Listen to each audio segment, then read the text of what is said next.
I asked a question this morning in our Facebook mastermind group. Well, last week by the time you're hearing this. Anyway, the question was, what are some of the reasons why a real estate team doesn't reach its full potential? So far, people are saying things like systems and accountability, the lack thereof, I presume.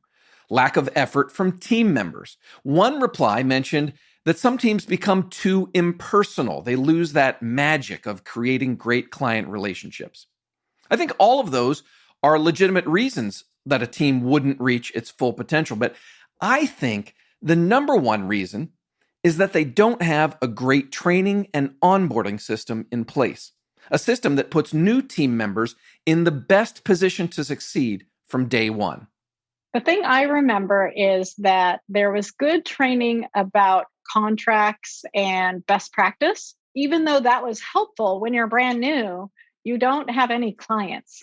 So I was a little frustrated because my response to it would be, okay, what good is this if I don't know how to convert clients? There was no sales training. That's the voice of Nancy Reynolds talking about the training she received early in her real estate career. Nancy is the co-founder of a successful team in the Bay Area that's taking a unique, structured, three-pronged approach to training and onboarding new agents. It combines classroom education with in-the-field training, and there's even a mini course in marketing and branding. Nancy's going to share it all with you today because how well you train your agents could be, maybe will be, what makes or breaks your team's success. This is the walkthrough.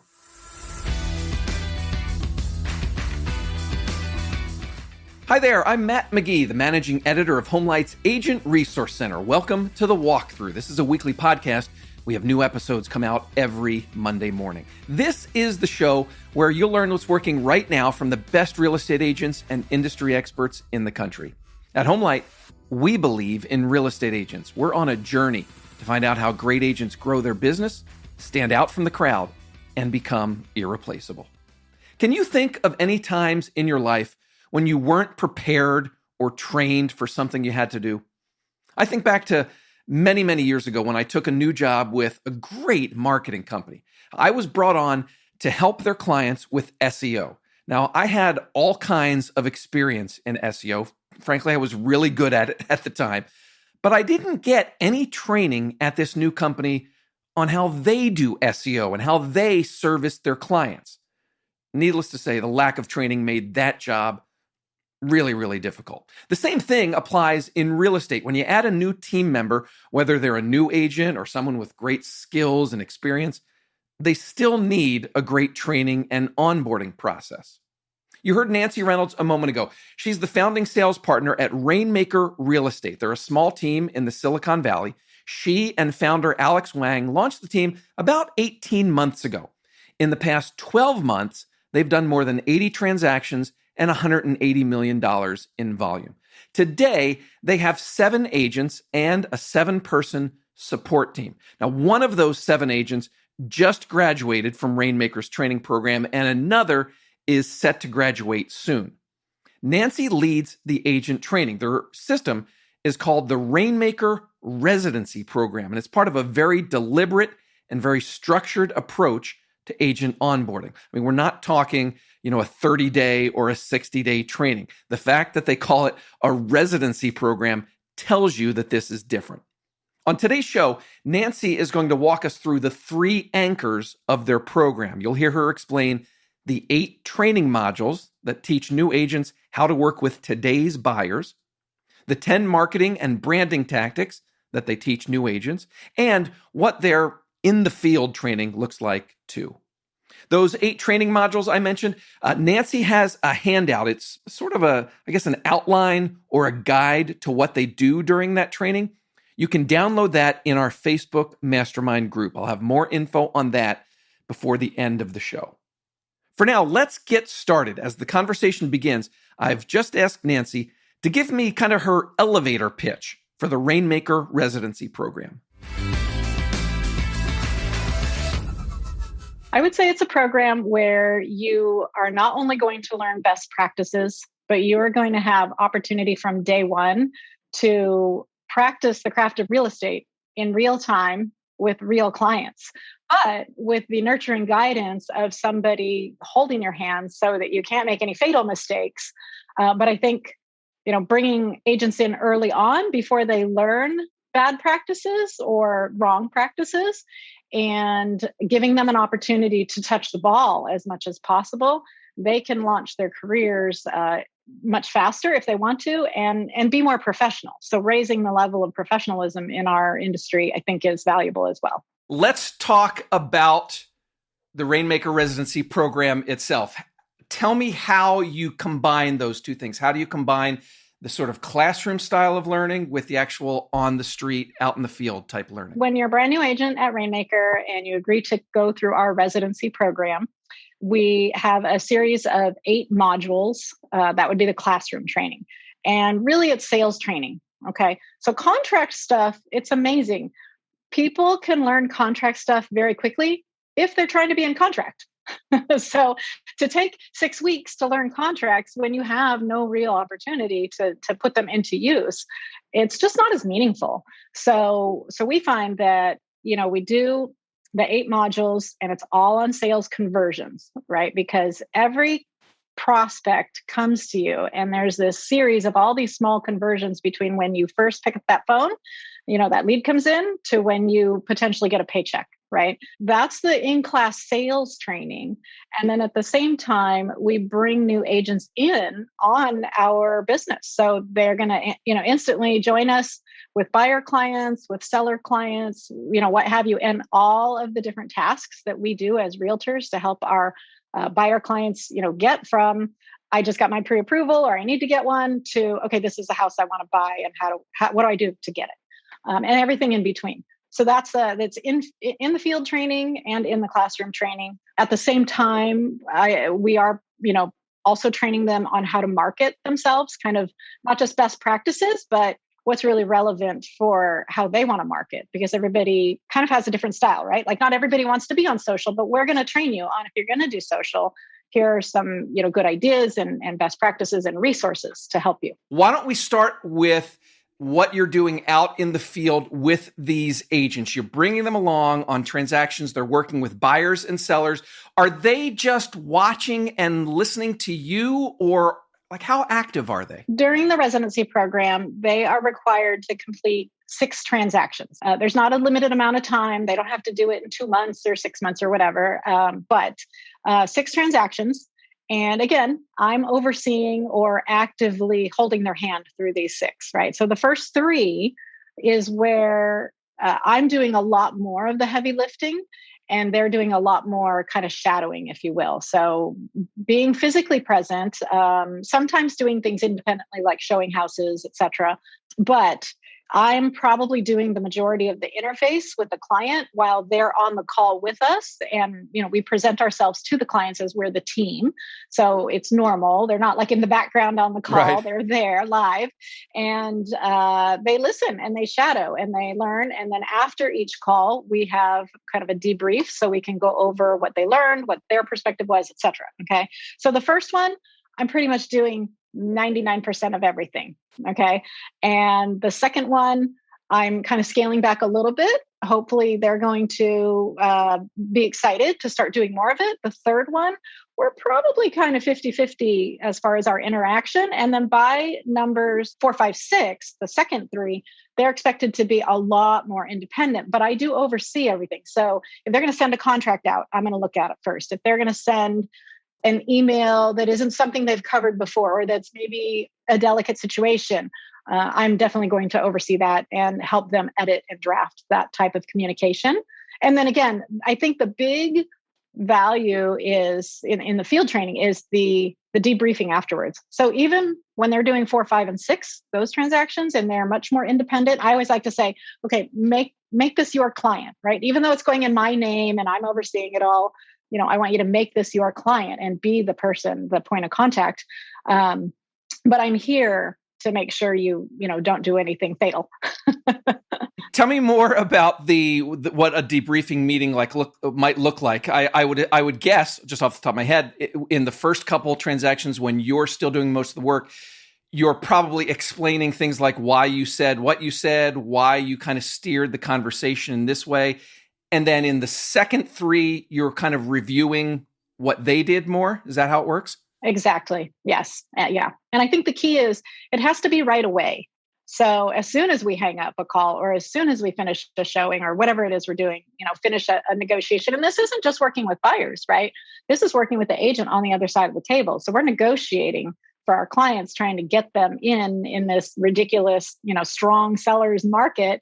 And so that negotiation training ultimately in the end is what makes our agents or what makes Rainmaker agents a little more valuable than people that don't know how to negotiate for their clients to get something. But it needs to be right away. So we always have to make time instantly afterwards to go over it while it's fresh in everybody's mind. And then the repetition, right? Over and over and over again. You mentioned the time frame here, that it's not, the 6 transactions could take any length of time. Most of the training that I'm familiar with from having spoken to team leaders and agents across the country, it's fairly, there's a 30-day onboarding or a 90-day onboarding. Tell me about why you guys have this approach where it sounds like it's going to take as long as it takes. Because we believe in quality over quantity. The same goes when we work with our clients. We believe in a good fit with our buyers versus just one that's going to close escrow on a house quickly. So yeah, we do have a 90-day check-in. So there is a period of time where we do kind of say, okay, how is this working? Are you doing the things that we need you to do? And typically we're providing a lot of opportunity. So if somebody is not stepping up and accepting our coaching, then, it's not a good fit. And maybe we need to help them find a new home. But that said, if it takes somebody 6 months or a year or a year and a half to do all 6 transactions, that's okay with us. Okay. So that sounds fantastic. How you just explained, going along with the 6 transactions, getting the agent to take on more of the load as they get into the second half of those 6. Let's transition, Nancy, into, you mentioned there's 8 training modules that you go through with the new agent. This is more of I guess we're calling it the classroom setting. Can you kind of tell us what those 8 are, and then we'll start to unpack some of that? Yes. So the first one is about converting an inbound lead. So the first thing you want to do is book an appointment to have a longer conversation. So that's number 1. Number 2 is now the day comes, you have this conversation, this consultation, right? So what do you do in this consultation with this buyer prospect? 3, if they've committed to working with you in that consultation, success, you've converted, right? And now the next one is we have what we call the BOSS. It's a workshop that we do with clients that commit to working with us. It stands for Buyer Offer Strategy Session. And we are educating and empowering them during this process, but we are also doing some conversions in here. So in this process, we're getting their commitment to, basically get their pre-approval done, do some other things before we go look at any houses. Okay. So that's the BOSS. Number 4, how do you review disclosures with prospective buyers? Disclosure packages do nothing but scare people. Right. So how are you going to support your clients, to understand the information, accept it, and have the confidence to still buy this house? Number 5, writing offers to win. So our market in the US has been so competitive the last however many years, and we don't believe in writing offers in vain, meaning if you have to want the house so bad that you are willing to jump through hoops, and convincing your buyer clients that that's what they have to do, that's hard to do. So training on that, how to write offers in vain. And by the way, we don't want to write offers in vain because that just helps push the prices up more, right? If you're going to write an offer that's not going to win, well, that's another offer on the pile. And guess what? Next week, when a house goes on sale around the corner, everybody's going to say, well, that other house got this many. Now you're just competing with yourself. You're just going to pay more. Right. So that's what I mean by that. Number 6, so presenting and negotiating offers to listing agents. We are very specific about how you do this. And you do not ever just email an offer in and text the agent and say, hey, please confirm receipt. This is like serious negotiation. Okay. So there's that. Then empowering your buyers to get what they want. So basically, are you getting a counteroffer? Did you present, and is your offer not good enough? You still have a chance to try to go after this. How are you going to do that? And it's hard to basically push buyers to go up in price or remove contingencies. So I like to call it empowering them to get what they want. Okay. Oh, I'm sorry. So that was number 7. And then number 8 is if when you get your offer accepted, now you're in escrow, there are more negotiations that come through the escrow period. Anything can happen. So how do we negotiate those to get what's best for our clients? Is there a lot of scripts and role play, I guess, that you're doing for each of these sessions? What does a session look like? So it does kind of look like a class. It's me. I prefer to stand up when I'm sharing and teaching. I have handouts. So yeah, so it looks like a class that way. But there are definitely scripts and dialogues. I try to always sort of ask them where they're at, kind of know what their challenge is, what their perspective is today, and then ask them some questions, kind of see if they're really stumped or not, or if they really have the wrong perspective. And typically when you're new, you do. And then kind of expose them to what it is we're going to learn today and why, and how this is going to help you have what we call client control. And I don't mean that in a way like we're controlling our clients. I mean it more, we know how to do this. Our clients don't. They're so smart. They're so savvy, right? But they don't know how to do this. And they don't know how to do it here in my local market, right? Or whoever's local market. We have to get them to trust that we do that. So that's what I call client control. It's all to help them get what they want. But then we do role play. And depending on the topic, sometimes we schedule another day in between one of these 8 modules to do nothing but role play. Okay. So, we have these scripts. So there's so many different objections. And agents, when they're new, are very afraid of those. And they want to know, how do I answer every single objection? But truth be told, it comes down to just a few answers, right? It's really a matter of refocusing your client on what it is that they want and how are we going to get it. Tell me more about, I think it was number 4 on the training session. You kind of pointed out the disclosures review and how you talk to the homeowner at that point. Can you kind of expand on that? So the tone of delivering this information has to basically focus on the facts, right? And it has to be supportive. So when the buyers are voicing their concerns and their questions, and every question is a concern, we validate their concern, we support them, and then we have to eventually guide them to, okay, I totally understand that this is a concern for you. It would be for me as well, or it was when I was buying my house. But, this is pretty common in our area that houses come with these sort of defects, right? Or these unknowns. So it's really going to come down to, if you really want a house here, this is pretty common, unless of course there's something that's super uncommon. So a lot of times you can help give them confidence if you have stories of experience. So the number 1 rule for me is always, do not share your opinions. Everybody has an opinion. It's meaningless. But do share your experience. And also we have to make sure we kind of shift the responsibility onto the buyer, right? Because it's their house, it's their money. And we're responsible for advising them on real estate, but I can't be responsible for the condition of a chimney. So I can point to the chimney and inspection or non-inspection, and I can share my experience. Well, okay, yeah, this chimney, they said it's having a little bit of movement from the house. That's definitely not ideal. I have had a client, have this situation, and they took the chimney down to the shoulder. It cost them about $6,500 plus a few $100s for permits. And, they had to go through the permitting process and all that. So it took a little time, but that's what they did with their house, and they're pretty happy. So you just kind of share experience that you have. So obviously when it's new agents, they have to rely on our stories and our experience. Right. There's one thing that nearly every real estate agent can agree on. Well-informed buyers make purchase decisions faster. When buyers are well-informed about a property that you're selling, you'll create more competition around your listings, and you'll get offers faster. HomeLight's revolutionary listing management software can help make this happen for you. It's called Disclosures.io. It helps you market your listings and manage all of your incoming offers in one location. You and your clients are kept in the loop at every step of the process, from on-market to offer accepted. And everyone will love the simple, consistent, and secure experience. Sign up now for a free basic membership at disclosures.io/homelight. So far, Nancy has covered 2 of the 3 anchors of the Rainmaker Residency Program. She's talked about the field training aspect, those 6 transactions that new agents have to complete.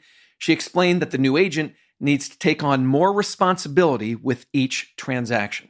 Nancy also talked about the classroom training aspect, those 8 modules that walk a new agent through working with buyers. She said there's a lot of scripts and role play involved. It starts with setting the appointment and goes all the way through to negotiating during escrow. The third element of this training program is all about a subject that is near and dear to my heart, teaching the new agents how to market themselves. So let's get back to the conversation with Nancy walking us through the 10 elements of that training. So the first thing is set up your database. Every agent comes through and is like, I don't have a database. Well, yes, you do. You have people that you know. And I always say, I don't care if it's just your friends and family. If they love you and support you, they're not going to be upset if you market to them, right?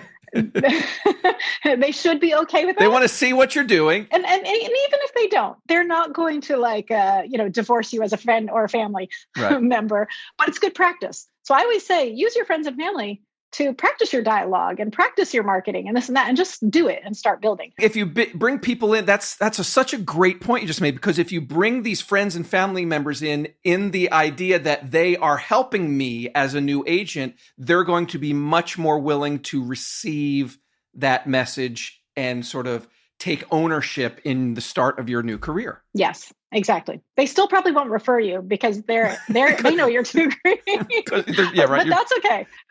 But that's okay. So setting up your database is really important. And it's interesting to me how difficult this is for a lot of people. Mm-hmm. And it's all because, being a salesperson is considered like down there with being a used car salesperson. I think bartenders rank higher than us as far as, people not thinking we're slimy. So people are, agents are afraid to market themselves. They don't want to come across as a cheesy salesperson. That's what I hear all the time. But if you set up your database and you provide valuable content, you're not going to be a cheesy salesperson. You're going to be somebody that's hustling to try to put bread on the table.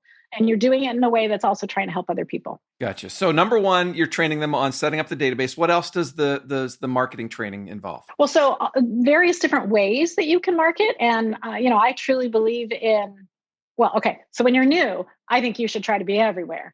Because I think they call it like canvassing, when you just try to be everywhere because you don't know what's going to stick. But if you can't do that because money, is short or whatever, or maybe you're working another job for a while still to put bread on the table, and time and money are both short, then lean into the things that you are comfortable with and do them a lot and do them well. So, easy peasy, monthly marketing newsletter. There are so many systems that you can use to just sort of automate that. Just make sure that the content is valuable. There's a program called HomeBot, which actually I learned about on your podcast from another agent. And my wife just started using it about a month or so ago. So we're learning about it too. Yeah. So HomeBot is inexpensive. You just put people's, you have to have their email, right? But it will give them some valuable content once a month, just specifically about their house. I get pretty decent engagement from it. So that's good. And it's inexpensive. It's $25 a month for up to some number of email addresses, I think. Yep. And typically, if you're new, that's all you have anyway. Pop buys, so dropping off little gifts. I don't care if you're going to drop it off, if you want to mail it, whatever. But once, twice, 4 times a year, as much as you can do it, try to, give something fun that sort of reflects your personality. If you have the time and are comfortable actually popping by, as Brian Buffini would say, knocking on the door and saying hello, I don't think that's a bad idea, but you have to be comfortable with it or don't do it. Right. Annual coffee date. So this is one where basically once a year, shoot an email out to all the people that I would like to have coffee with and invite them. And it's amazing how much traction that gets. And then I get to see people that I like and catch up. And, maybe they're not ready to buy a house or sell a house right now, but lo and behold, they're typically going to send me somebody or something, right? Of course, note cards. If you can do handwritten note cards, again, they need to have some value, and those need to be very customized. Those, I don't believe that those can be automated, but you could hire somebody to write it for you. So like I hired a marketing assistant pretty early on, and I would just dictate to her and send her files of, okay, please send a note card to this person, please send a note card to this person. So it was still personal. I just didn't actually do the work. Right. Social media sales activity. So, I do believe that early on, if you don't have any street cred, that can be challenging. So, the activity that you do have. So like our agents who do these 6 transactions, I think they should be using that for social media.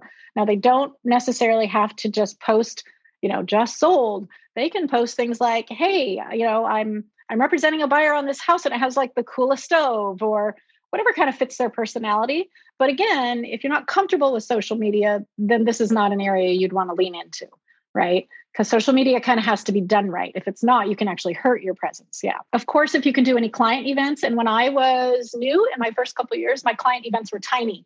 I'd have like 10 clients. Right.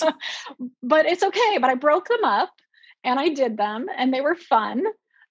And I like social media. So it gave me some social media fodder. Yep. And now this year, I'm going to have a big event that will be my biggest event yet. It still won't be humongous because we kind of like things to be a little intimate, but I'll have, maybe 80 people. So that'll be a big event for me.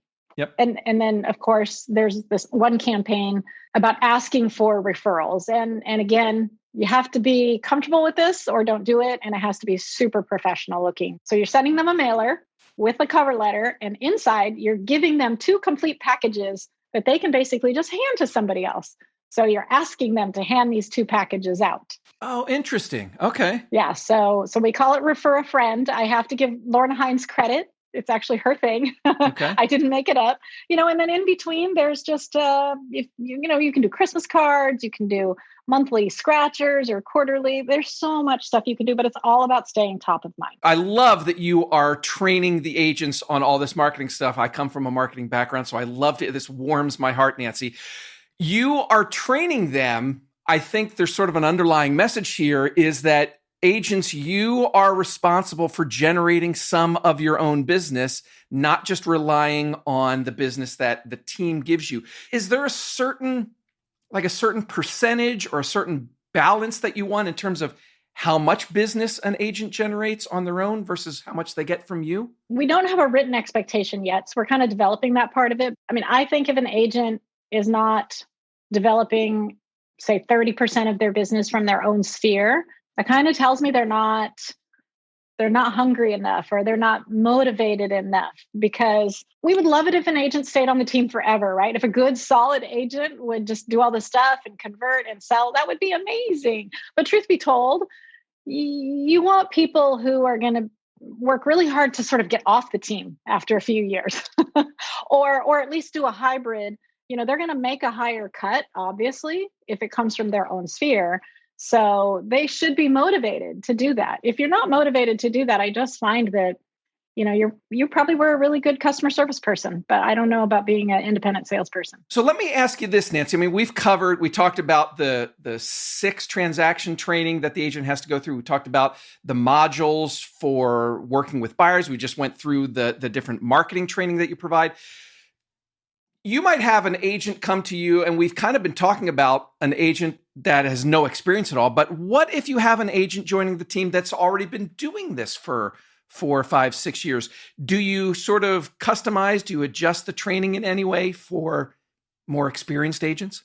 We don't adjust it. No, it's the same. And I'm really glad you brought that up, because I don't know about the rest of the country, but here specifically in Silicon Valley, we've realized that the buyer pool has changed dramatically in the last 10 years. So we have an agent on our team who has been doing this, I think, for 15 years. And he had, measurable success until about a few years ago. And really what it came down to is the evolution of the buyer pool. He didn't know how to work with them. And so he came to us and joined our team. He's a veteran with contracts and best practices and all of that. So really valuable to the organization. But we had to train him on how to convert. He also is one of the nicest, most giving people you'll ever meet. And so he struggled with that, doing too much, giving away too much, not holding anything back so that clients needed him, right?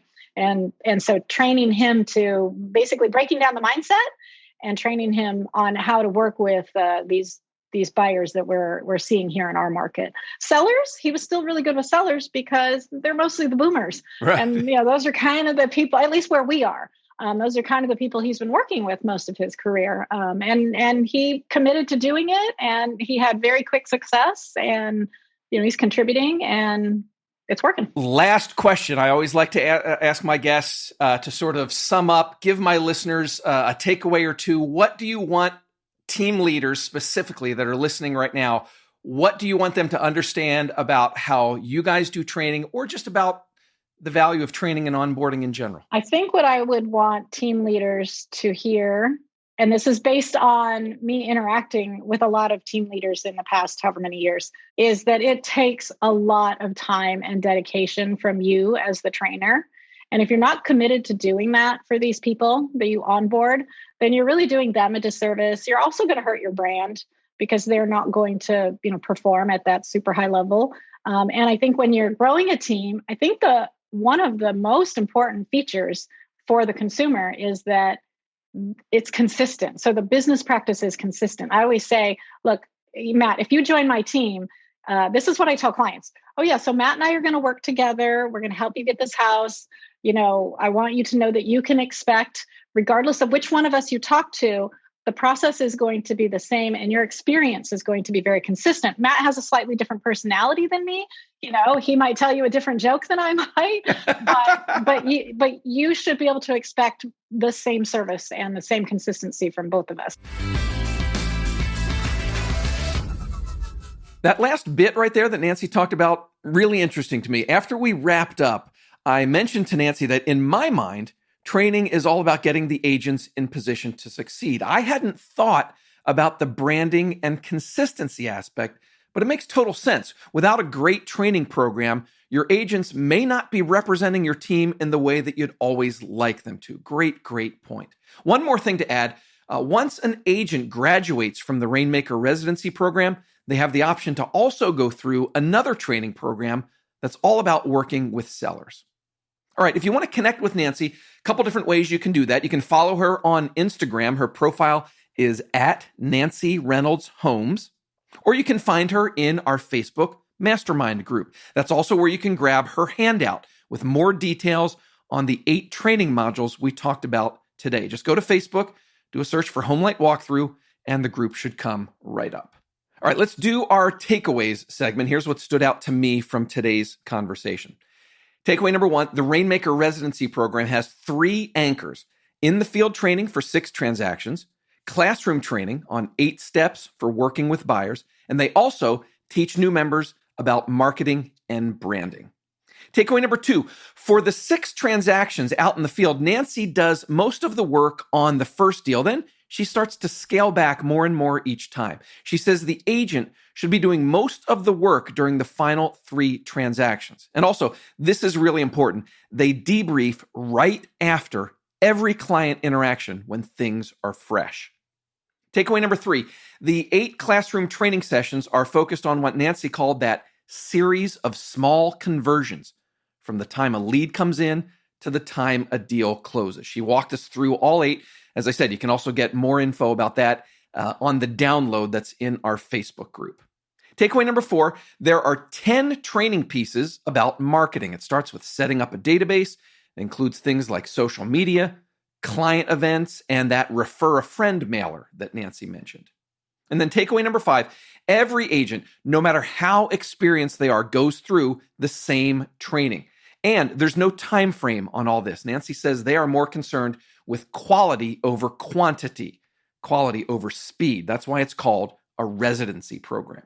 Okay, I hope this was helpful for those of you leading a team or thinking about starting a team. If you have questions or feedback for me on today's episode, a couple different ways you can reach me. Leave a voicemail or send a text. The number is 415-322-3328, or you can send an email to walkthrough@homelight.com. That's all for this week. Thanks so much to Nancy Reynolds for joining me, and thank you for listening. My name's Matt McGee, and you've been listening to The Walkthrough. At Homelight, we believe in real estate agents. We're on a journey to find out how great agents grow their business, stand out from the crowd, and become irreplaceable. Go out and safely sell some homes. I'll talk to you again next week. Bye-bye.